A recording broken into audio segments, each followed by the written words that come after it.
একটা ওয়াজাগাত পুঁতে থুই। ইমাম মালিক বললেন একটা বেনামাজি কুকুরের চাইতেও জঘন্য, কুত্তার সাথে যে ব্যবহার করেছো তার চাইতে ভালো ব্যবহার করা যাবে না। জোরে কোন ঠিক কিনা?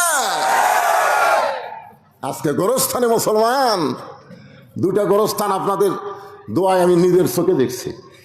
একটা হলো জান্নাতুল মাওয়া, একটা হলো জান্নাতুল বাকি। মক্কা বিজয়ের পরে আল্লাহর নবী কাবা ঘরের দিকে তাকায় আছে, এমন সময় হযরত ওমর মক্কা বিজয়ের আনন্দ মিছিল করার জন্যে, যে মক্কা থেকে গভীর রাত্রে নবী হিজরত করেছেন সেই মক্কা আল্লাহ মুসলমানকে দিলেন। এই জন্য বিজয়ের একটা মিছিল করবেন। হযরত ওমর বিজয়ের মিছিল করবে। যেরকম কিসের মিছিল? আমাদের বাংলাদেশে বিজয়ের মিছিল আছে না নাই? ৭১ সালে যুদ্ধ আছে, এখনো 16 ডিসেম্বর আসলে হায় হায় সেই রকম গান বাজায়। যারা মুক্তিযুদ্ধ করে শহীদ হয়েছে ওরকম যদি আল্লাহ 10 দিনের জন্য ফেরত দিত, এই যারা গান বাজাচ্ছে এই শালাকর্ক মারা যেত। যেরকম কথা ঠিক কিনা? এরাই হলো বাংলার সবচাইতে বড় রাজাকার। বিজয় দিবসে যারা হিন্দি গান বাজায়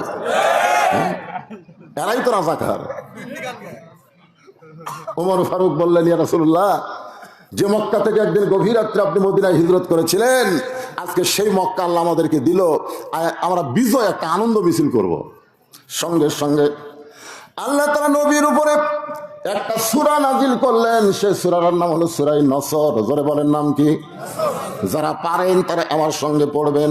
ইজা জাআ নাসরুল্লাহি ওয়াল ফাত ওয়া রাআইতান নাসা ইয়াদখুলুনা ফি দীনিল্লাহি আফওয়াজা ফাসাব্বিহ বিহামদি রাব্বিকা ওয়াস্তাগফির ইন্নাহু কানা তাওয়াবা।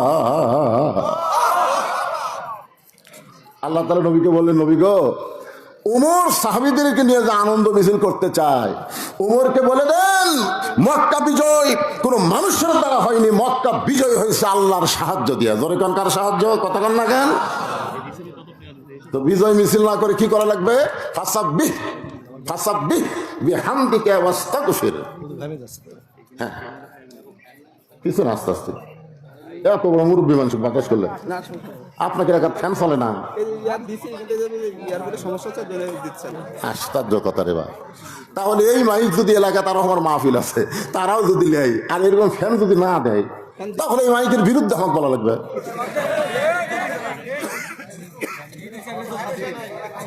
না না, এই বৈশাখ মাস পড়ার পরে প্রত্যেকটা মাহফিলে আমার 2 সাইডে 2টা ফ্যান থাকে, তাহলে ওরকে মাইক চলে কেমনে?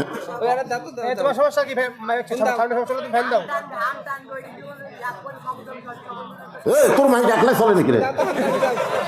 তুই তো 2 দিনকার চ্যাংলা রে। আমার ওয়াজের বয়স হলো 39 বছর। 39 বছর ধরে ওয়াজ করি। আচ্ছা ঠিক আছে, লাগবে না। ও যখন বলতেছে আপনি ফাঁকা হেঁকান না, দরকার নাই, ঘামাই ওয়াজ হবে, কি অসুবিধা? এই ঠিক আছে ঠিক আছে, তোর লাগবে না, তোর মাইক দুর্বল। সবাই একটু জিকির করেন, লা ইলাহা ইল্লাল্লাহ, লা ইলাহা ইল্লাল্লাহ। আল্লাহর জিকির করতে শরম আছে? হ্যাঁ, জবান খুলে লা ইলাহা ইল্লাল্লাহ।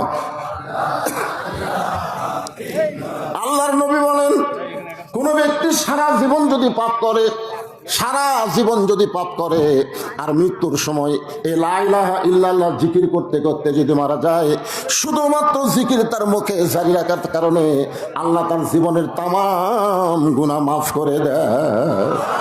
হাঁকার লাগবে না, হাঁকার লাগবে না। আমার খুব শরম লাগে, একজন মানুষ আমাকে পাকা হাঁকাবে, আমি এমন কি হচ্ছি রে, দেখি গাও ঘামুক, অসুবিধা নেই। তাহলে এই জিকিরের গুরুত্ব বুঝলেন? সারা জীবন আপনি পাপ করছেন, কিন্তু মরার সময় এই কলেমার জিকির করতে করতে আপনি মারা গেছেন। আল্লাহ রাসূল বলতেছেন শুধুমাত্র জিকির করার কারণে আল্লাহ তার জীবনের সব গুনাহ মাফ করে দেয়। এখন বলেন এই জিকিরের দাম কম না বেশি? আফজালুজ জিকির লা ইলাহা ইল্লাল্লাহ। এ ভাই, এই কি হলো রে? ওয়াজের মাথায় বাড়ি দিও না, তুলে দিয়েছে রাত 11টার দিকে, কি 12টা পর্যন্ত আমি ওয়াজই করি, তারপর করি না। আর আমাকে আজকে তুলেই দিছে 11:15টায়। কোনো গল্প চলবে না, কোনো কিছু না, গোরস্থানের ওয়াজ হবে। যেরকম ঠিক না, মরা লাগবেই। বাংলাদেশে 3টা রহমান ক্ষমতার থাকা অবস্থায় মারা গেছে। কয়টা রহমান? ক্ষমতা থাকা অবস্থায় 3টা রহমান মরছে। একটা হলো বঙ্গবন্ধু শেখ মুজিবুর রহমান, একটা হলো জিয়াউর রহমান, আর একটা হলো জিল্লুর রহমান। একটু আস্তে আস্তে অ্যাঙ্গেল করে দাও, মাইকের সাউন্ড কি খারাপ হচ্ছে? ঠিক আছে, ছোট মানুষ তো। আচ্ছা এই থাক, আর কিছু করা লাগবে না। এটা আসতেছে না, আসতেছি তো না, আপনি যেতে রক্ত নেই, এটা একটা কথা বলে আপনার প্রয়োজন আছে। না না, সরাসরি না দেয়, একটু অ্যাঙ্গেল করে। হ্যাঁ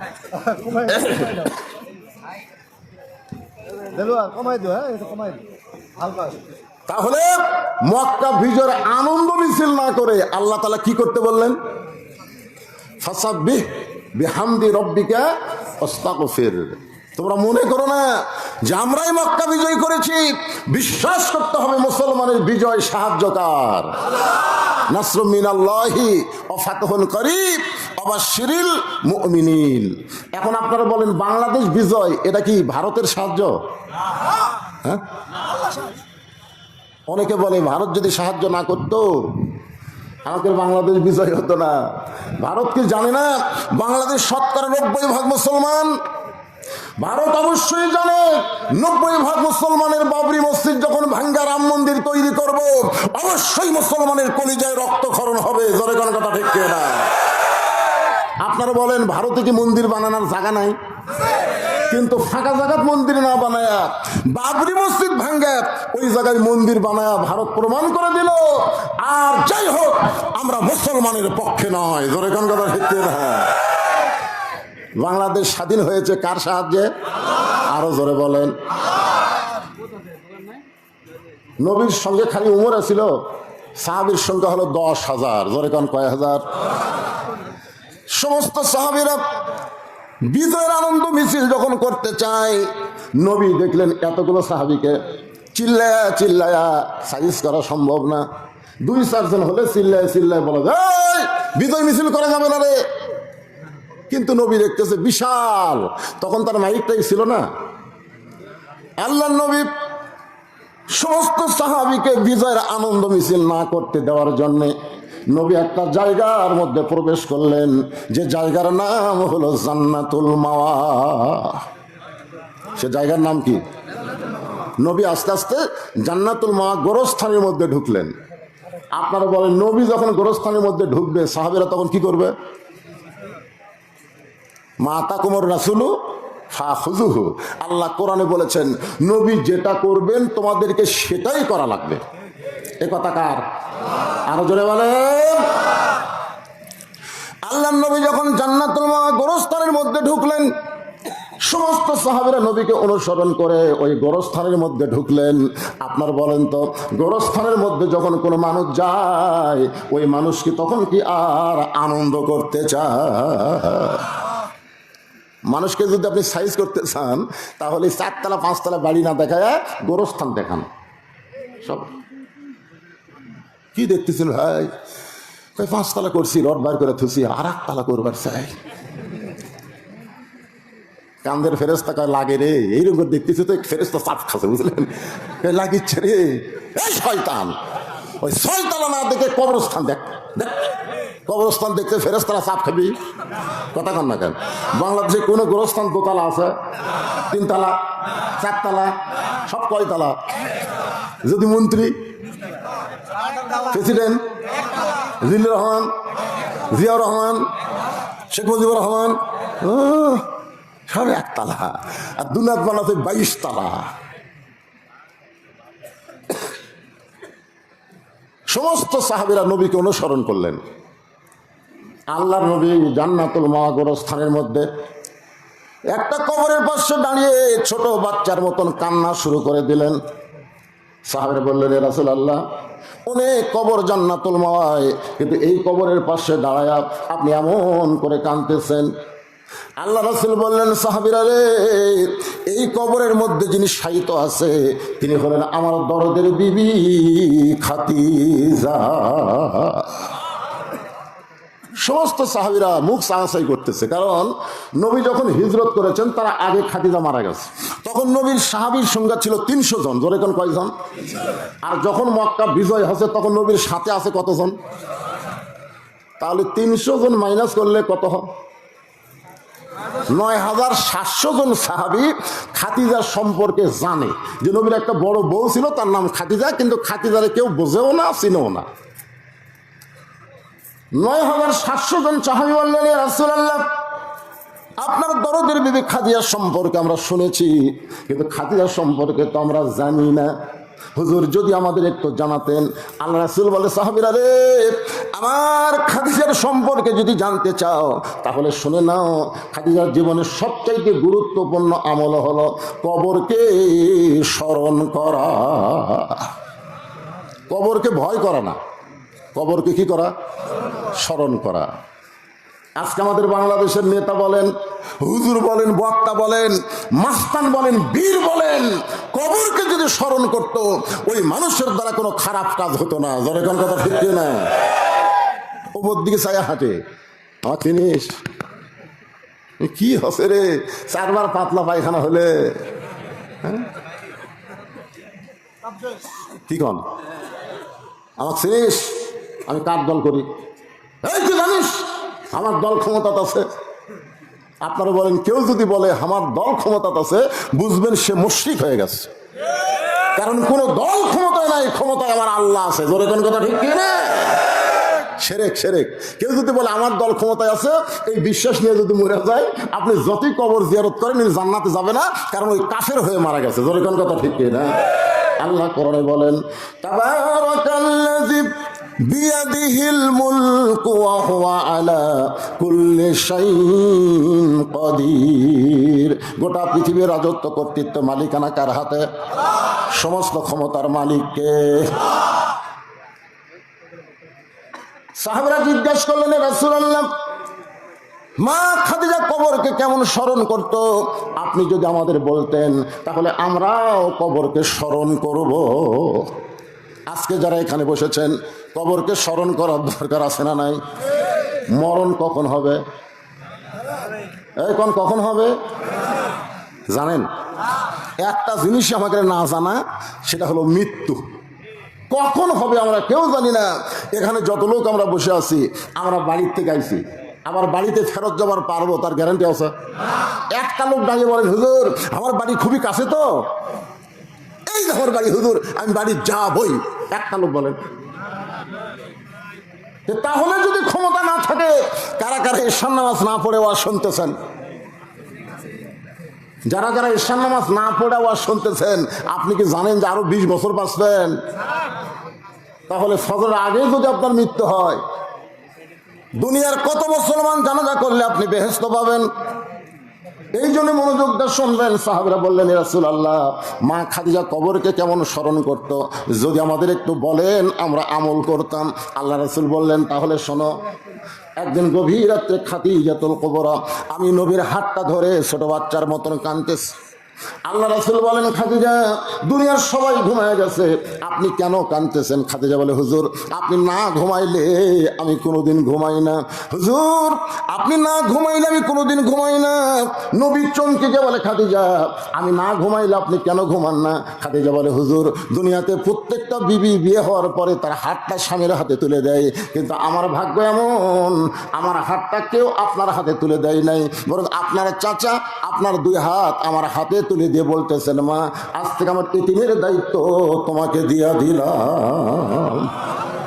একটা গান আছে, শিশুকালে মইরা গেছে মা, গর্বে থাকতে মরছে পিতা, নবী চোখে দেখলেন না, কে করিবে লালন পালন, কে দিবে সান্ত্বনা, এই দুনিয়ার বড় এতিম নবী ছিলেন একজনা। হুজুর আপনি যখন ঘুমায় গেছেন, আমি তখন ঘুমের দোয়া পড়তেছি। কিসের দোয়া? আপনারা বলেন তো ঘুমের দোয়া কি? একজন আবার দোয়া পড়ছে ঘুমের, কি জানেন, 5 তলা 1.5 লাখ টাকার খাট, 12,000 টাকার কম্বল, রাত 9টার সময় ঘুমের দোয়া পড়তেছে, আমার বাড়ি আমার ঘর আমাক নামাইকে। আর ঘুমের দোয়ার সাইজ দেখছেন, 9টার সময় 12,000 টাকার কম্বল গাঁত দেখায়, আমার বাড়ি আমার ঘর আমাক নামাইকে, এই বলে বেটা ঘুমাইছে। তো ফেরেশতা বলতেছে, আল্লাহ এই যে দোয়া পড়ে ঘুম আসলো, এক নামানোর কেউ নাই। আল্লাহ বলতেছে, একটু ধৈর্য ধর, রাত 3টার সময় 40 সেকেন্ডের একটা ভূমিকম্প। কয় সেকেন্ডে? খালি 2বার বিল্ডিং, ওই এত ফোর্সে নামছে, কম্বলের মধ্যে লুঙ্গি খুলে আছে, ওটাও পড়ার টাইম পাইবে। আল্লাহ বলতেছে, ফেরেশতা বলতেছে, আল্লাহ নামাইলা, তাই বলে ন্যাংটা করে নামাইলা। অহংকার করেন না, যে কোনো মুহূর্তে আল্লাহ নামাতে পারে, 1 সেকেন্ড সময় লাগবে না। জোরে কোন কথা ঠিক না? এই জন্য ঘুমের আগে একটা দোয়া আছে, আপনারা সবাই পড়বেন। পড়েন তো, পড়েন তাহলে আমার সঙ্গে, আল্লাহুম্মা বিইসমিকা আমুতু ওয়া আহইয়া। এখনকার যুবকেরা তো 4G মোবাইল পাচ্ছে, জানলা দরজা বন্ধ করে কয় কেউ দেখতেছে না রে, এখন চালু করি রে। বাপ মা ঘুমায় গেছে, জানলা দরজা বন্ধ, কে দেখ ফিরে, 2 কান্দে 2 ফেরেশতা, এই শয়তান। সবাই ঘুমায় গেলে আমরা 2জন কি করতেছি? আপনি যেখানেই যান আপনার সঙ্গে 2টা ফেরেশতা আছে না নাই? জোরে খান আছে না নাই? এটা কি আমার কথা না কোরআনের কথা? তোমার 2 কান্দে 2 মোহরি, লিখিতেছেন ডায়েরি, দলিল দেখে রায় দিবে, টাকা পয়সার নাই কারবার, কিরামান কাতিবিনা ইয়ালামুনা মা তাফআলুন। পীর সাহেব 3 জন মুরিদকে বলছে, 3টা মুরগি হাতে দিয়ে। কয়টা মুরগি? যে এমন জায়গায় জব করবি কেউ জান না দেখে। তো একজন যায় চারিদিকে সালুবেল ফেলে দেয়, কেউ নেই, মেরে দিছে। আর একজন একে খেলের পালার কাছে যায়, দেখতেছে এই জায়গায় দেখার মতন কেউ নেই, ওটি জব করছে। আর একজন মুরগি জব করতে পারেনি, মুরগি নিয়ে হুজুরের কাছে হাজির। কে রে, এরা 2জন জব করলো, তুই করলি না কেন? আমি যেটি যাই সেটি দেখে। বলে কে দেখে রে? আল্লাহ দেখে। তাহলে তুমি একলাই 50টা সিল মারলে, আর সকালে গল্প মারতেছে, কেউ দেখেনি? কেউ না দেখলেও কে দেখে? এই বিশ্বাস নিয়ে যারা কবরে যাবে, কবরকে স্মরণ করবে, দুনিয়া থেকে তাদের জন্য দোয়া করা না হলেও তাদের কবরটা আল্লাহ জান্নাত বানায়া দিবে। খাদিজাতুল কুবরা বলে, ইয়া রাসূলুল্লাহ, আপনি যখন ঘুমায় গেছেন, আমি তখন ঘুমের দোয়া পড়তেছি, আল্লাহুম্মা বিইসমিকা আমুতু। এই আমুতু শব্দ যে উচ্চারণ করেছি, আমি তখন দেখতে পাই আমার সামনে একটা অন্ধকার কবর। আপনি বলেছেন যেই ব্যক্তি সর্বশেষে কবরে যাবে, কবরের ঘরে তাকে 50,000 বছর থাকা লাগবে। যেই কবরে জানলা নাই, দরজা নাই, যেই কবরে আলো নাই, বাতি নাই, যেই কবরে কোনো সাথী সঙ্গী নাই, সে অন্ধকার কবরে আমি 50,000 বছর কেমনে থাকবো, এই চিন্তা করে আমার চোখে ঘুম ধরে না। এই কবরের কথা স্মরণ করে আমি কাঁদতেছি।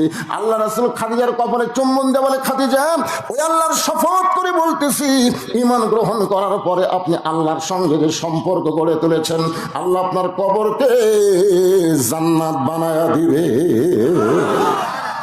আপনার যারা সুবহানাল্লাহ বললেন, এখানে রাসূল কি বলেছে খেয়াল করছেন? বলেন তো কি বলছে? না, খেয়াল করেন, কারণ সুবহানাল্লাহ তালত মারলে হবে।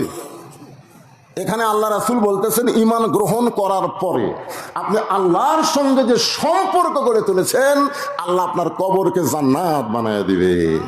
তাহলে ঈমান গ্রহণ করার পরে সম্পর্ক তৈরি করতে হবে কার সাথে? আরো জোরে। কেউ যদি বলে আমার দয়াল বাবার দরবারেতে কেউ ফিরে না খালি হাতে, ওই সম্পর্ক তৈরি করছে কার সাথে? আল্লাহর সাথে না বাবার সাথে? আজকে আমাদের বাংলাদেশে এরকম বাবার দল আছে না নাই? ইয়াকা নাবুদু ওয়া ইয়াকা নাস্তাইন। আমরা ইবাদত করবো কার? সাহায্য চাবো কার কাছে? তাহলে আল্লাহ বাদ দে বাবার কাছে। বাবার কোনো ক্ষমতা আছে? এই জন্য আমি বলি 3টা জিনিস খেয়াল করবেন। বড় ডাক্তারের বউ কোনদিন সিজার লাগে না, কারণ বড় ডাক্তার জানে সিজার করলে বাচ্চারও ক্ষতি, মায়ের ক্ষতি। আজকে সিজার করা বাচ্চা দোয়া দরুদ দিয়ে কান্না থামতেছে না, মোবাইল চালু করলে কান্না থামে। আজকে সিজার করা বাচ্চার সমস্যা হলো এরা মোবাইল না দেখা ছাড়া ভাত খায় না। জোরে কোন কথা ঠিক কিনা? আপনারা বলেন আমরা কি সিজার করা? এই যে সিজার তখন আছিল, আমার দাদি আমার কয়ে তোর টাইনা বার করতে তোর মাথা লম্বা হয়ে গেল রে, পরে আমরা থাবে থাবে মাথা গোল করছি। আর এখনকার গুলা সিজার করা, বড় ডাক্তার আজও বাংলাদেশে তাদের বউরে সিজার করায় না, কারণ সিজার করলে বাচ্চারও ক্ষতি, মায়েরও ক্ষতি। 2 নম্বর হলো কোনো মৌলানার বাড়ির মিলাদ হয় না, কারণ মৌলানা জানে মিলাদ একটা ফাও জিনিস, এরা পরের বাড়ি পড়ায় কিন্তু নিজের বাড়িতে হয় না, ধরে কোন কথা ঠিক না? আর 3 নম্বর সত্যি কথা হলো পীরের বউ কোনোদিন মুরিদ হয় না, কারণ পীরের বউ জানে আমার পীর সাহেব মাঝে মধ্যে মুরিদের বইয়ের দিকে চোখ মারে, এই লুচ্চার হাতে কে মুরিদ হবে? বাংলাদেশে খোঁজ দেওয়া দেখবেন একটা পীরের বউ মুরিদ হয়নি, আর আমাদের বউ আমরা মুরিদ বানাই। পাগলা হোসেন একজন পীরের বউ মুরিদ হচ্ছে, সেই পীরটা হলেন আল্লাহর নবী আর বউটা হলেন খাদিজা। ধরে কেন সুবহানাল্লাহ। আল্লাহর নবী যখন সর্বপ্রথম কলেমার দাওয়াত দিবেন, সর্বপ্রথম যিনি নবী বলে স্বীকার করেছেন তার নাম কি? তার নাম হলো খাদিজাতুল কুবরা। একটু মনোযোগ দিয়ে শুনবেন। রাসূল বলেন, খাদিজা ঈমান গ্রহণ করার পরে আপনি আল্লাহর সঙ্গে যে সম্পর্ক গড়ে তুলেছেন, আল্লাহ আপনার কবরকে জান্নাত বানায়া দিবে। কে বাবা নেই? এই ছোট বাচ্চা কোলতে আছে, আর মাও নাই। এখনকার মায়েরা বাচ্চা লিবা চায় না তো, মা গেছে মার্কেটে বাপের কাছে বাচ্চা দিয়ে। হ্যাঁ শুনে? আচ্ছা আচ্ছা ঠিক, উনি যারা ডিস্টার্ব করে সামনে কাতারে বলছেন তো। আচ্ছা ঠিক আছে ঠিক আছে।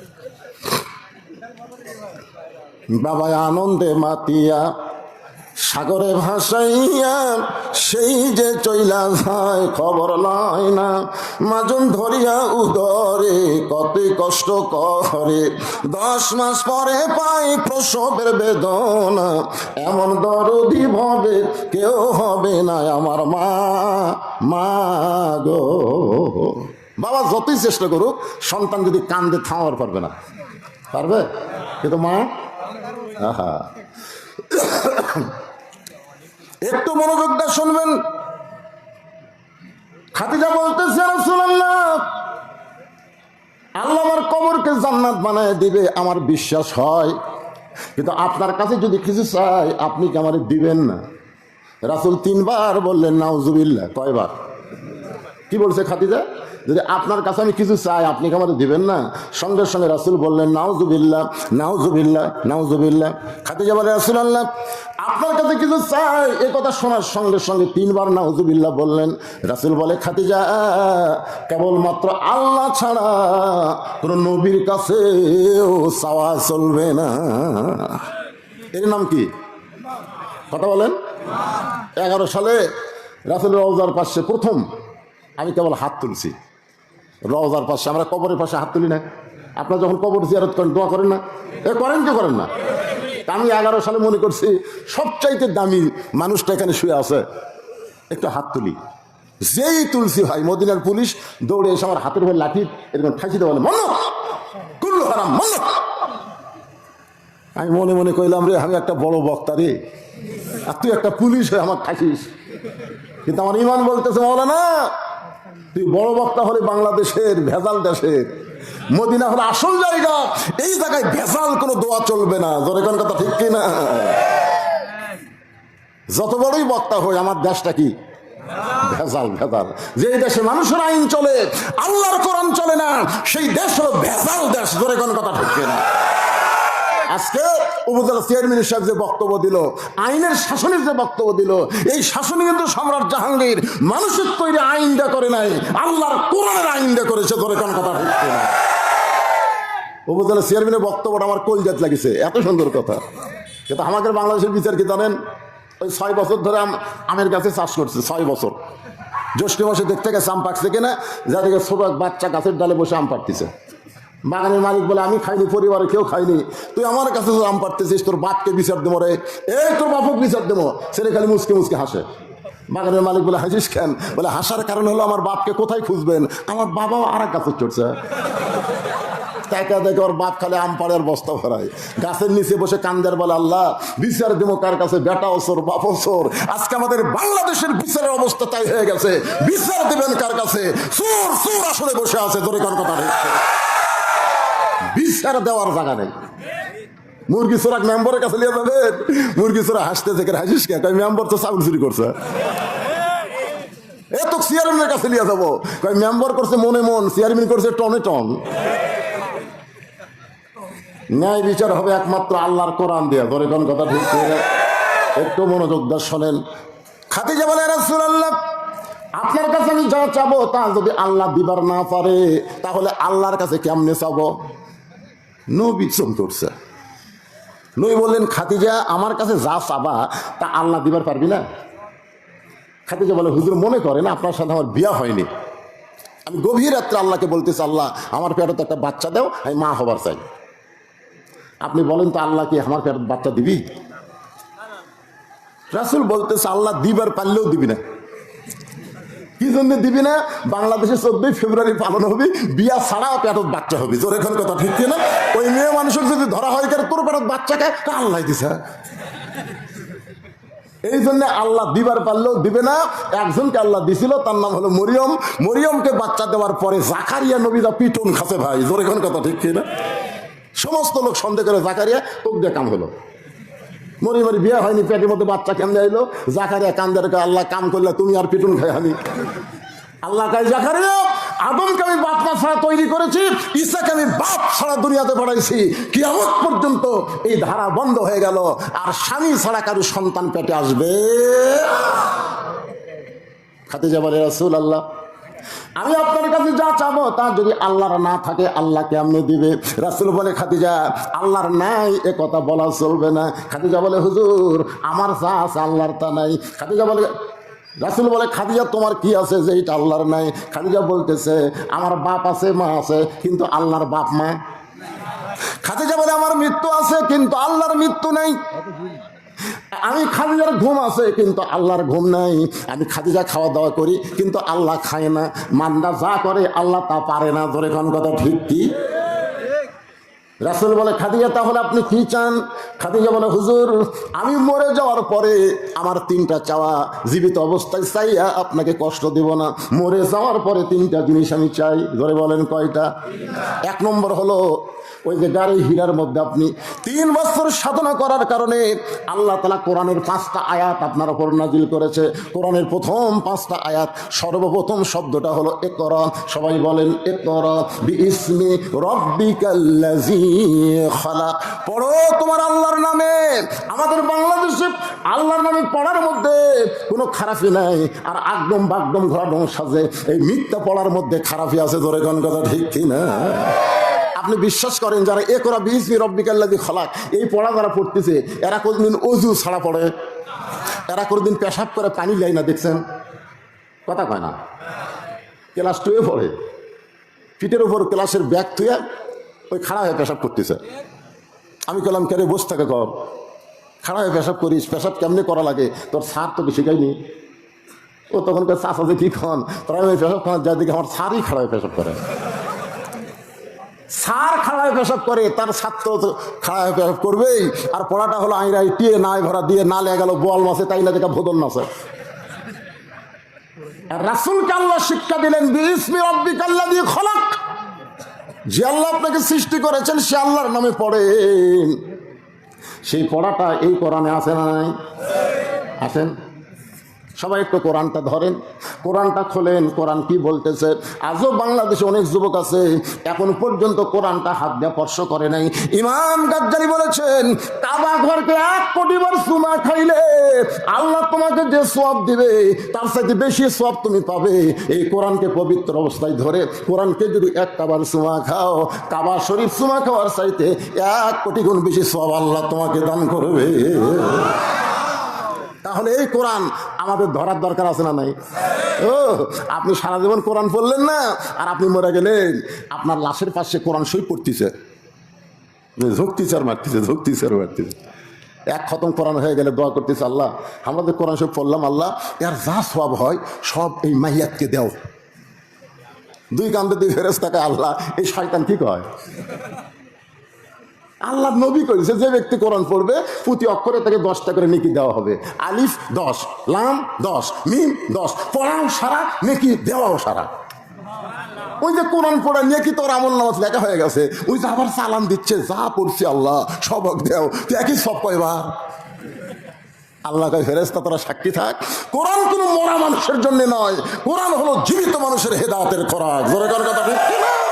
সারা জীবন কোরআনের বিরুদ্ধে চারণ করছে, কোরআনের হক কথা বললে কোরআনের মাহফিল বন্ধ করে দেয়, আর উই মরে গেছে ওর লাশের মধ্যে কোরআন পড়ে ওর জান্নাত থুয়ে আসবা, এটা মামা বাড়ির কথা। জোরে কর কথা ঠিক না? আল্লাহর কোরআনকে যদি আপনি নিজে ধরেন, নিজে পড়েন, কবরস্থানে যান, আপনার কবরকে আল্লাহ জান্নাতের টুকরা বানিয়ে দিবে। হ্যাঁ, কোরআনের খতম মারতে আমাকে কতগুলো মৌলবিও হচ্ছে, বুঝলেন? যাই বলে আই রে সেই দিকে যাই রে, বুঝা শোনা নাই রে। আমার এলাকার এক মুরব্বী দাদা ছিল, মানুষ মরলে কয় আলহামদুলিল্লাহ, মরলে আলহামদুলিল্লাহ। তা আমি কইলাম দাদা মরলে ইন্নালিল্লাহ কওয়া লাগে। কয় তুই ছোট মৌলবি, তুই বুঝিস না। আজ 2 মাস হলে মানুষ মরেনি রে, আমারও খাওয়া নাই। আজকে মরিছে কমপক্ষে 3টা দাওয়াত পাবো, ধরে এখন করে না। এই জন্য ওরা কয় মরলে আলহামদুলিল্লাহ, মরে না কে রে, মরে না কে। আপনার মানুষ বললে কি আলহামদুলিল্লাহ কল না ইন্নালিল্লাহ কল? একটু মনোযোগ দিয়ে শোনেন। খাদিজা বলে হুজুর প্রথম কোরআনের 5টা আয়াত আপনার উপর আল্লাহ নাজিল করলো, আপনি গাড়ি হীরা থেকে আসার পরে পরনে যে জুব্বাটা ছিল, ওই জুব্বা আর আপনি কোনোদিন পরেন নাই, ওই জুব্বাটা যত্ন করে আপনি রাইখা দিয়েছেন। হুজুর আমি খাদিজা যখন মরে যাব, ওই জুব্বাটা আমার কাফনের কাপড় হিসাবে দিয়া দিবে। আমার 2 নম্বর চাওয়া হলো, আমি মরে যাওয়ার পর আমার দেহটা আপনি নিজের হাত দিয়ে কবরের ঘরে নামায় দিবেন। আমার 3 নম্বর চাওয়া হলো, কবরে মাটি দেওয়ার পরে সবাই যখন চলে আসবে, এমন সময় 2টা ফেরেশতা কবরের মধ্যে ঢুকবে। কবরে মাটি দেওয়ার পরে সবাই যখন চলে যাবে, এমন সময় 2টা ফেরেশতা কবরের মধ্যে ঢুকবে। আপনারা বলেন তো ফেরেশতা 2 জনের নাম কি? এলা জানি না নাকি রে? গোরস্থানের ওয়াজ শুনবেন আর এইগুলো মুখস্থ নাই, তার মানে আব্দুল আলিম বহু বছর আগে একটা গান গাইছে, ফেরেশতা আসিয়া যখন জিজ্ঞাসা করিবে দিন কি তোমার মাবুদ কেবা, তখন কি বলিবে? সবাই বলেন আল্লাহ বিনে নাই রে মাবুদ, আল্লাহ বিনে নাই রে মাবুদ। জবানে তাই বলো রে বলো, মুখে আল্লাহ রাসূল সবে বলো। মুনকির নাকির ফেরেশতা আসিয়া যখন বসায় 3টা প্রশ্ন করবে, খাদিজা বলে রাসূলুল্লাহ ওই 3টা প্রশ্নের উত্তর দেওয়ার যোগ্যতা আমার নাই, আমার পক্ষ থেকে আপনি একটু উত্তর দিয়ে দেবেন। এই 3টা চাওয়া যদি আপনি আমার পুরা করেন, আর কবরকে নিয়ে আমি কোনোদিন কান্নাকাটি করব না। সঙ্গে সঙ্গে নবী খাদিজার কপালে চুম্বন দিয়ে বলে, খাদিজা ওই আল্লাহর শপথ করে বলতেছি, আমার আগে যদি আপনার মৃত্যু হয়, আপনার 3টা চাওয়াই আমি পুরা করব ইনশাআল্লাহ। এখানে কিন্তু একটা কথা মারাত্মক। কে রে হুজুর, এই হুজুরে এত পরে ঘুরতে আসলো রে?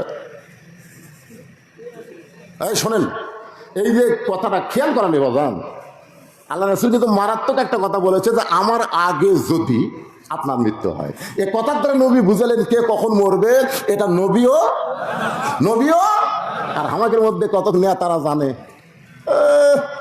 মাজা ধরে খাড়া করে দেয়, একলা একলা খাড়া হওয়ার পারে না, উনি আবার কয় খেলা হবি, খেলা হবি। একমাত্র অহংকারী মানুষ ছাড়া এমন কথা কেউ বলতে পারে না। জোরে কোন কথা? প্রতি কদমে কদমে মৃত্যুকে স্মরণ করো। যে বাড়ির থেকে এসেছো ওই বাড়িতে যাওয়ার মতন কোনো ক্ষমতা আমার নাই, আল্লাহ যদি না নিয়ে যায়। জোরে কোন ঠিক কিনা? মাঝে মধ্যে হর বউ বলে আজ কোথায় যাবেন আওয়াজ করবেন? আজকে বাঘাই যাচ্ছি, বাঘা দিকে শোনা আওয়াজ করবেন, দিকে শোনা আওয়াজ করবেন। তখন কি দেখবো রে? বলে পুলিশের গাড়ি আছে কিনা দেখবেন, র্যাবের গাড়ি আছে কিনা দেখবেন, বর্তমান সরকারের কোনো ক্যাডার আছে কিনা দেখবেন। এগুলো যদি থাকে তাহলে তেল চাল আওয়াজ করবেন, ধরবার জানা না পারে। আমি বইয়ের কপালে দেখা সুমা খেলেন, বউ কাজ সুমা খেলেন কেন? আমার কথা পছন্দ হয়েছিল না। সুমা খাওয়ার কারণ হলো তো হয়তো আর কোনোদিন সুমা খাওয়া যাবে না, এটাই আমার জীবনের শেষ চুমা। বউ কয় কেন? পুলিশ ধরলেও তো ছাড়বি, যেরকম আজকে মামুনুল হক ছাড়ে দিচ্ছে। আচ্ছা না হোক, ছাড় দিবি তো। তাহলে চিন্তা করেন পুলিশ ধরলেও তো ছাড়বে। আমি বললাম পাগলি, তুই চিন্তা করিস পুলিশ ধরা, আর আমি চিন্তা করি আজরাইল ধরা। জোরে কোন কথা? প্রকৃত মুসলমান যারা হবে তারা পুলিশ ধরার টেনশন আজরাইল ধরার চিন্তা করবে, ধরে কোন কথা ঠিক না? আপনারা কি ধরার চিন্তা করে? ভোটের আগে আমাদের বগুড়ার একজন লোক গোরস্থানের মধ্যে কবর করছে, জেতা মানুষ কবর করে নিচে খেয়ার, তারপর কমলতে ঘুম পাড়ে। পুলিশ আসার বাড়িতে খোঁজে পায় না। মাঝে মাঝে বউক মোবাইল করে, কেরে খবর কি? বলে সন্ধ্যা থেকে 3 বার পুলিশ আসছিল। তাই কোনো টেনশন নাই, এমন জায়গাতে আসি পুলিশের বাপও আসবে না। মানে মরার আগে কবরস্থানে যায় নিরাপদ আছে। ওই বুঝিছে আসলেই কবরস্থান নিরাপদ ভাই। বর্তমান যে ধরাধরি চলতেছে, গোরস্থান থাকাই ভালো। জোরে কথা কর না গা। আমরা মরিয়া কবরে যাবার চাই না, আর ওই জেতা অবস্থায় কবরত গেছে। একটু মনোযোগ দিয়ে শুনবেন। খাদিজাতুল কুবরা বলেন, রাসূলুল্লাহ, আপনার আগে যদি আমি মৃত্যুবরণ করি তাহলে আমার 3টা চাওয়া আপনি পুরা করবেন, এইটাই আলহামদুলিল্লাহ। মা খাদিজা দুনিয়া থেকে বিদায় নিলেন। 3টা চাওয়া, জোরে বলেন কয় চাওয়া? 3টা চাওয়া পূরণ করার জন্য আল্লাহ নবী লক্ষ্য করে দেখে খাদিজার পেট থেকে 4টা মেয়ে আল্লাহ দান করছে। নবীর মাধ্যমে মা খাদিজার পেট থেকে 4টা মেয়ে হয়েছে। জোরে কোন কয়টা? একটা মেয়ের নাম হলো রোকেয়া, একটা মেয়ের নাম হলো কুলসুমা, একটা মেয়ের নাম হলো জয়নাব, আর একটা মেয়ের নাম হলো ফাতেমা। রাসূল তাকায় দেখে 4টা মেয়ে কাঁদতেছে। 3টা মেয়ের কান্নার শব্দ হয়, কিন্তু একটা মেয়ে কান্দে, চোখ দিয়ে পানি ঝরে, কিন্তু কান্নার সাউন্ড নাই। 3টা মেয়ে কাঁদতেছে, আমার মা মইরা গেছে রে, কোথায় গেলে মা পাবো বলে দেও না আল্লাহ রে, আমার মা মইরা গেছে রে। কিন্তু ফাতেমা কাঁদতেছে, কান্নার কোনো সাউন্ড নাই, চোখ দিয়ে খালি দর দর করে পানি পড়তেছে। আপনারা বলেন তো, মেয়ে মানুষের জোরে কান্দা জায়েজ না হারাম? জোরে বলেন। আজকে মরদ মানুষেরা জোরে কান্দে না, আর মেয়ে মানুষ চিল্লায় চিল্লায় কান্দে। তাই বলে কি পুরুষের দরদ নাই? জোরে কান দরদ আছে না নাই? আমার এলাকার এক মেয়ে কান্দিছে বাপের লাশের কাছে, আমার বাবা মইরা গেছে রে, মরার আগে খাট দিবার ছিল, এখন সেই খাট আমাকে দিবে কে, আমার বাবা মইরা গেছে রে। তখন বড় ভাই যা বলতেছে, পাগলি কান্দিস না, যে খাট আব্বা দিবার ছিল সেই খাট আমি তোকে দিব রে, আর কান্দিস না, লাশ কষ্ট পাবে, আর কান্দিস না। তখন আবার বলতেছে, আমার বাবা মইরা গেছে রে, বাবা যে খাট দিবার চাছিল, বড় ভাই সেই খাট আমাকে দিবে, কিন্তু এত শোক দিবি কে, আমার বাবা মইরা গেছে রে। তখন ছোট ভাই যা বলতেছে, কান্দিস না, ল্যাপ তো আমি দেবো। তখন সাইডে যা বলতেছে, মানুষ বুড়া হলে মরবি, তার মানে কি কানবি আর বানবি? ধরে কোন কথা ঠিক না? রাসূল 3টা মেয়ের কান্নার শব্দ, কিন্তু একটা মেয়ে কান্দে, কান্নার কোনো শব্দ নাই। ওই মেয়েটাকে আল্লাহ নবী ইশারা করলেন, ফাতেমা তুমি একটু আমার কাছে আসো।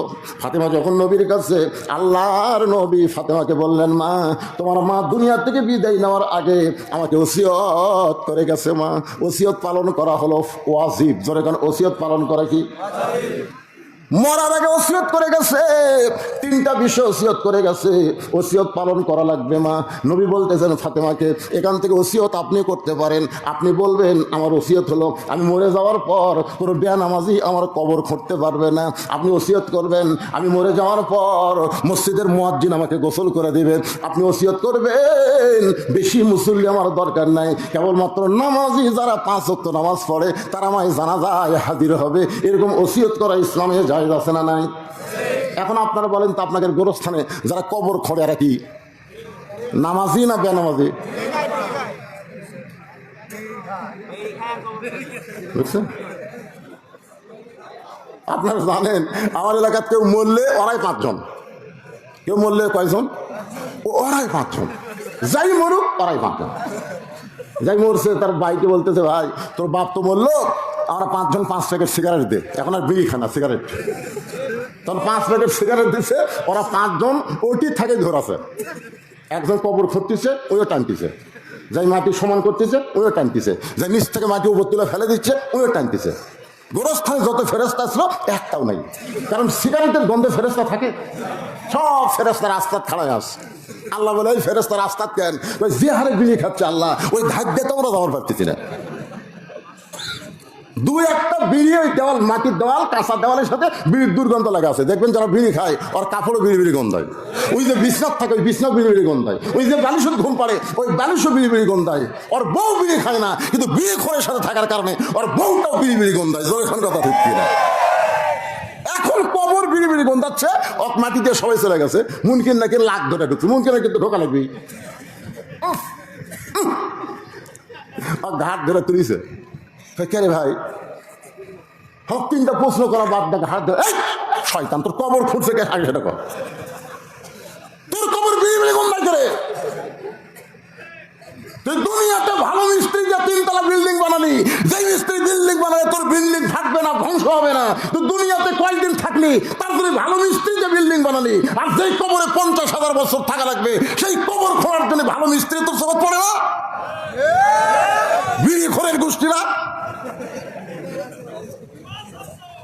কিরে রাগ করতেছেন?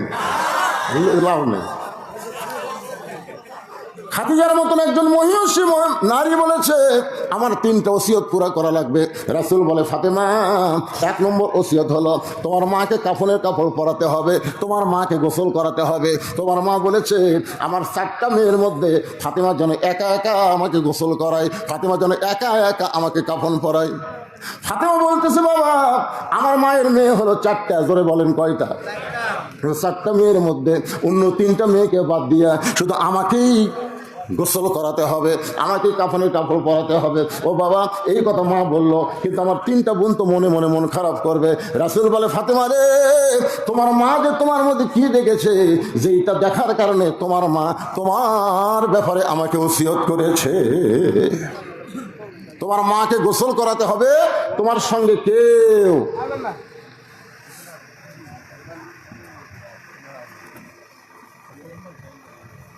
আচ্ছা আচ্ছা ওয়াস্ত কর্ম কিছুক্ষণ যে হারে লোক বসে আছে মনে হচ্ছে না রাত এখন 12টা বাজছে না, সারা কর্ম এটা আবার আগের কথা হলো, বুঝছেন না? সেটার কথা না, আপনারা বলেন তো ভাই, এই যে রাত 12টা বাজছে, ঘড়ির দিকে রাত 12টা, এই 12টার সময় আপনাকে চেহারা দেখলে মনে হচ্ছে ঘড়ির বাজে 12টা, আর আপনাকে চেহারা দেখলে মনে হচ্ছে কেবল রাত 10টা বাজলো। ধরে কথা ঠিক কিনা? এখন ফাতেমা বলতেছে বাবা আমার মা আরো 3টা বোন আছে, তাদের ব্যাপারে না বলে আমার ব্যাপারে ওসিয়ত করার কারণ কি? আল্লাহ রাসূল বলে ফাতেমা তোমার মধ্যে তোমার মা এমন কিছু দেখেছে যেটা দেখার পরই তোমাকে মেনশন করেছে। ও ফাতেমা তোমার মাকে তুমি গোসল করাও। এবার ফাতেমা একা একা মা খাদিজাকে গোসল করালেন, নিজে একা একা নিজের মাকে গোসল করালেন। গোসল শেষ হওয়ার পরে এখন বাবার কাছে বলতেছে বাবা গোসল তো হয়ে গেল, এখন কাফনের কাপড় দেন, আমার মাকে কাফনের কাপড় পরাতে চাই। সঙ্গে সঙ্গে নবী আমার ওই জুব্বা, জোরে বলেন কোন জুব্বা? যেই জুব্বা পরা অবস্থায় কোরআনের 5টা আয়াত নাজিল হয়েছে গারে হীরার ভিতরে, ওই জুব্বাটা রাসূল বের করে ফাতেমাকে দিলেন, মা এই জুব্বাটা তোমার মাকে কাফনের কাপড় পরায় দাও। ফাতেমা বলতেছে বাবা আমার মা মারা যাওয়ার সঙ্গে সঙ্গে আপনি কি এতই গরিব হয়ে গেলেন বাবা? মক্কার দোকানে কি নতুন কোনো কাপড় নাই? নতুন কোনো কাপড় না দিয়া এই পুরাতন জুব্বাখান আমার মাকে কাফনের কাপড় দেন। রাসূল বলে ফাতেমা তুমি কি বলবার চাও? ফাতেমা বলতেছে বাবা আমি মায়ের মুখে শুনেছি আপনি যখন মায়ের বাড়িতে রাখাল ছিলেন এমন সময় আমার মা ছিল মক্কার সবচাইতে ধনবতী রমণী, মক্কার সবচাইতে ধনবতী রমণী রাখালকে স্বামী হিসাবে গ্রহণ করেছিল। ও বাবা আজকে এত বড় ধনী রমণী আমার মা দুনিয়া থেকে বিদায় নিল, নতুন কোনো কাপড় না দিয়া এই পুরাতন জুব্বা কেন কাফনের কাপড় দিবেন? রাসূল বলে ফাতেমা রে এই জুব্বা দুনিয়ার সাধারণ কোনো জুব্বা নয় মা, এই জুব্বার সঙ্গে আল্লাহর কোরআনের সম্পর্ক রয়েছে। আপনারা বলেন তো কোরআনের সম্পর্ক যার সাথে থাকে তার দাম কমে না বাড়ে? আমির হামজার সাথে কিসের সম্পর্ক? মামুনুল হকের সাথে কিসের সম্পর্ক? খালি ফেসবুক খুলে দেখেন, এখনো মুক্তি পায়নি, গোটা ফেসবুক দখল করছে। কোরআনের সঙ্গে যার সম্পর্ক বাংলার জমিনে হয়তো তার দাম না বাড়লেও সম্মান কিন্তু কমেনি। জোরে কোন কথা ঠিক না? আপনারা বলেন তো ভাইজান আপনাকে মসজিদে জুমার দিনে যদি এমপি সাহেব আসে তো তখন সবাই বলবে এমপি সাহেব আজকে জুমার দিন নামাজটা পড়া হোক। মসজিদের মধ্যে ঢোকার পরে আপনার বলেন তো কোন একটা লোক কি বলবে এমপি সাহেব আপনি আজকে খুতবা দেন? বলবে আজকে আপনি একটু নামাজ পড়ান। তার মানে কি বোঝা গেল? এমপি সাহেবের দাম আছে জায়গা বুঝে। মাত্র ভাইরে ওর বাপ অটো ভ্যান চালায়, মাদ্রাসা পড়াছে, ওই এখন হাফেজ দাওরা আলেম হচ্ছে, ওই এখন মসজিদে মেম্বার একটা এরকম একটা চেয়ারে বসে ওয়াজ করতেছে, আর এমপি সাহেব সামনে কাতারে বসে আসামের মতন শুনতেছে, লোক ঝুঁকা থেকে ওয়াজ করতেছে। এমপি দাঁত কামাই রে, আর কিছুই নাই রে। তারপরে যখন নামাজের সময় হলো, এমপি সাহেবের দিকে ইমাম সাহেব তাকায় দেখে মারিয়া খায়া বুঝলেন উরা তার পেট এত মোটা করছে।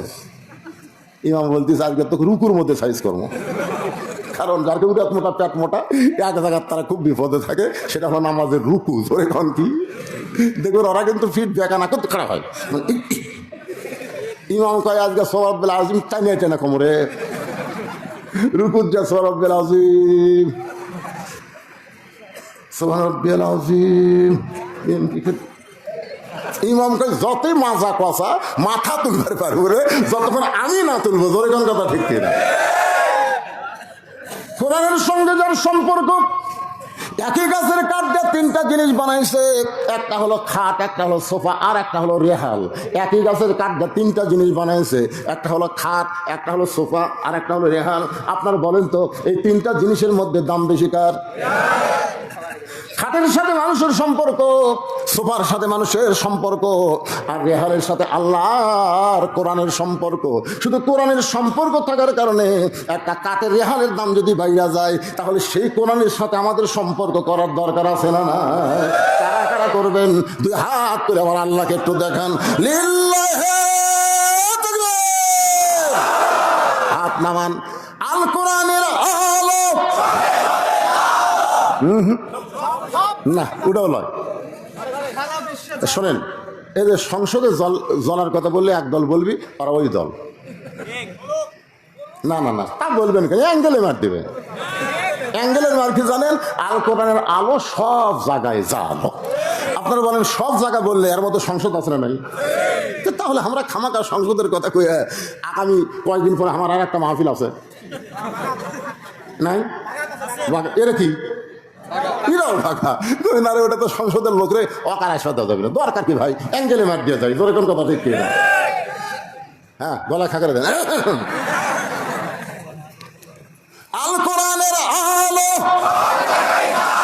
কোরআন হাদিস যেখানে, দুনিয়ার মুসলমান লিল্লাহি তাকবীর। সঙ্গে সঙ্গে ফাতেমা বুঝবার পারছে এই জুব্বার সঙ্গে আল্লাহর কোরআনের সম্পর্ক আছে। রাসূল বলে, ফাতেমা এই জুব্বা আমি তোমার মাকে দেইনি মা, তোমার মা আমার কাছে চেয়েছে। ফাতেমা জুব্বাখানা নিয়ে মা খাদিজাকে পড়াতে গেলেন। নবী আমার পিছনে পিছনে ফাতেমাকে সামনে দিলেন। ফাতেমা যখন মা খাদিজার লাশের ঘরে ঢুকলো, এমন সময় নবী দরজা বন্ধ করে দিলেন। ওই জুব্বাটা পরানোর পরে ফাতেমা দরজা খুলতেছে, নবী তাকায় দেখে ফাতেমার মুখে মুচকি মুচকি হাসি। নবী চমকে গিয়ে বলে, ফাতেমা কানতে কানতে তুমি জুব্বা নিয়ে তোমার মাকে কাফনের কাপড় পরাতে ঢুকলা, কিন্তু জুব্বা পরানোর পরে তুমি হাসতে হাসতে দরজা খুললা। ফাতেমা বলে, বাবা কানতে কানতে ঢুকলাম এটাও আপনি জানেন, হাসতে হাসতে দরজা খুললাম এটাও আপনি জানেন। রাসূল বলে, ফাতেমা তুমি কানতে কানতে ঢুকলে এটা আমি জানি, কারণ মেয়ে তার মাকে কাপড়ের কাপড় পরাবে, অবশ্যই কানবে, কিন্তু হাসতে হাসতে দরজা খুললে আমি নবী জানি না। সুবহানাল্লাহ কন্যা কেন? এখান থেকে আপনাদের ইমান কি বলে? নবী গায়েব জানে? জোরে বলেন, নবী গায়েব জানে? ফাতেমা কানতে কানতে ঢুকেছে এটা নবী জানে, কিন্তু হাসতে হাসতে দরজা খুলছে এটা নবী জানে না। ও ফাতেমা তুমি হাসতে হাসতে দরজা খুললে কেন মা? ফাতেমা বলে, বাবা কানতে কানতে ঢুকলাম এটা যেমন আপনি জানেন, হাসতে হাসতে দরজা খুললাম এটা যখন আপনি জানেন না, আমি কি জন্য হাসতে হাসতে দরজা খুললাম বাবা, আপনি কি শুনবার চান? রাসূল বলে, ফাতেমা আমি শুনতে চাই। ফাতেমা বলেন, বাবা তাহলে এই মুহূর্তে আমি হলাম বক্তা আর আপনি হলেন শ্রোতা। ফাতেমা কি নবী কি বলতেছেন? তুই হাসতে হাসতে দরজা কেন খুললি? এটা আমি নবী শুনবার চাই। তো নবী যদি শুনবার চায়, ফাতেমা হাসতে হাসতে কেন দরজা খুললো? আমরা নবীর উম্মত হিসাবে কি শুনবার চাই না? কারা কারা শুনবার চান হাত পর্যন্ত দেখে লিল্লাহি তাকবীর। আপনারা কিন্তু সবাই শুনবার চাচ্ছেন। এখন যদি লিমা তাকুলু মালা তাফালুন, মানে শুনবার চাই হাত তুললেন, কিন্তু না শুনে যদি চলে যান, তাহলে আপনারা মুসলমান হয়ে যাবেন না মুনাফিক হয়ে যাবেন? তা আপনারা কেউ মুনাফিক হবেন কি? কি না কায়দা করে দিত ভাই। আমার হাতে একটা স্লিপ দিছে, এই স্লিপ দেওয়ার পরে বলতেছে হুজুর কিছু কিছু লোক আছে যারা আপনার হাতে এই কবরস্থানের জন্য হাদিয়া দিবে। এখন যদি ওয়াজ করতে করতে আমি চাই আপনার কাছে চলে যাই, এমন জায়গা কাটতে থুছি, এখন যদি যান মুসলমান হয়ে যাওয়ার পারবেন না, মুনাফিক হয়ে যাওয়া লাগবে। জোরে কান কথা ঠিক কেন? শোনার জন্য হাত তুলছেন, এখন না শুনে যাবেন। আমি মাত্র 5টা মিনিট আদায় করো, 5 মিনিট। সেটা আপনাদের মধ্যে গামছা দেওয়া হবে, ব্যাগ দেওয়া হবে। গামছা ব্যাগের মধ্যে যে যা পারবেন এই যে ব্যাগ লে দাও। যাও, জামাই আমার আদায় করছে, আমার করা লাগে না। যে জামাই থাকে সেটা শ্বশুর মাপ, বুঝলেন না? তো এই গামছাটা আদায় করেন, এই জন্য 5টা মিনিট আপনাদের কাছে ব্যাগ যাবে। জীবনের শেষ দান মনে করে হয়তো মনে করবেন হুজুর এরপরে আর দান করার হয়তো হায়াত নাই, আজকে আমার জীবনের শেষ দান মনে করে আল্লাহর কোরআনকে মহব্বত করে এই কবরস্থানে যাদের বাপ মা গেছে তাদের বাপ মার কবরকে জান্নাত বানানোর জন্য আল্লাহর হস্তে দান করবেন। দানকারী গো পিতা মাতা সুখের আইকো কবরে নূরের টুপি পরাইয়া উঠাবেন রোজ হাসরে। এই ব্যাগলা নামো, ব্যাগলা কয় ব্যাগলা নামছে? আমার মায়েদের মধ্যে কে আদায় করবে? এই মায়ের মধ্যে আদায় হয়েছে, মেয়েদের মধ্যে হচ্ছে? মহিলাদের মধ্যে মহিলারা আদায় করবে, তাই না? হ্যাঁ। ও মা, সবাই দান করবেন। মা দোয়া করে দিব আল্লাহ মা খাদিজার সঙ্গে যেন আপনাদেরকে জান্নাত দেয়। জান্নাতুল বাকির মধ্যে যে মেয়েটা শুয়ে আছে তার নাম হলো ফাতেমা, আর জান্নাতুল মাওয়ার মধ্যে যিনি শুয়ে আছেন তার নাম হলো খাদিজা। মা আছে মক্কায় আর মেয়ে আছে মদিনায়। জান্নাতুল মা হলো মক্কায় আর জান্নাতুল বাকি হচ্ছে মদিনায়। গভীর রাতে হযরত আলী ফাতেমাকে দাফন করেছে। দিনের বেলায় ফাতেমা মরে নাই, রাতের বেলায় মারা গেছে। রাতের বেলায় তাকে দাফন করা হয়েছে। দাফন করার পরে হযরত আলী আল্লাহর কাছে বলতেছে, আল্লাহ ফাতেমার পর্দাকে কবুল করো, ফাতেমাকে কবুল করে নাও। এই দোয়া করার পরে তাকায় দেখে সামনে কয়েকটা পুরাতন কবর দেখা যায়। এইমাত্র ফাতেমার কবর দিছে, সেই নতুন কবর আর আলী দেখতে পায় না। নিজে দাফন করার পরে তার বিবির নতুন কবর আর দেখতে পায় না। গোটা জান্নাতুল বাকি দৌড়ার কান্দার বলে ফাতেমার কবর কোথায়? ফাতেমার কবর। কে যেন ডাক দেওয়াল, আলী রে ফাতেমা পর্দা নিশি, আমি আল্লাহ জহুরা ডিগ্রি দিয়ে ফাতেমার কবরটাকে কিয়ামত পর্যন্ত পর্দা করে দিয়েছি। সেই ফাতেমার কবর হলো জান্নাতুল বাকি মদিনায়। আর খাদিজাকে নেওয়াজ করতেছি, তার কবর কাবার পাশে জান্নাতুল মাওয়ায়। আল্লাহ নবী বললেন, ফাতেমা কাঁদতে কাঁদতে তুমি জুব্বা নিয়ে ঢুকলে, তোমার মাকে কাপড়ে কাপড় পরায়া হাসতে হাসতে তুমি দরজা খুললে। তুমি কেন হাসতে হাসতে দরজা খুললে মা? আমি নবী জানতে চাই। ফাতেমা বললেন, বাবা তাহলে আপনি বসেন, আপনি হলেন শ্রোতা আর আমি ফাতেমা হলাম বক্তা। ফাতেমা কি? ফাতেমা বলবে, নবী শুনবে, আপনারাও শুনবেন। আরে বাবা, আমি যখন আমার মাকে কাফনের কাপড় পরাবার গেছি, ইয়ানজুরু বিনুরিল্লাহ, আল্লাহ রাসূল বলেছেন ইত্তাকু ফিরাসাতাল মুমিনিনা ফাইন্নাহু ইয়ানজুরু বিনুরিল্লাহ। যারা প্রকৃত মুমিন হবে তারা তোমাদের মতন দুই চোখ দিয়ে দেখবে না, তাদের দেখার জন্য আল্লাহ আর একটা চক্ষু দিছে। যে চক্ষু হলো অন্তরের চোখ। সেই চোখ কিন্তু দুনিয়ার সূর্য চন্দ্র দিয়ে দেখে না, লাইট দিয়ে দেখে না। সেই চক্ষু দেখে আল্লাহর নূর দিয়া। সুবহানাল্লাহ না কেন? এই ছেলেরা সব হাসতেছে, এই বাদাম খাওয়া পাটি কিরে খালি হাসতেছে। কে পাগলা? বসো বাবা, পাগলা বসো। পাগলা কোনদিন পরিষ্কার করে? আপনারাই পাগলা অপরিষ্কার বসে আছেন। দেখেন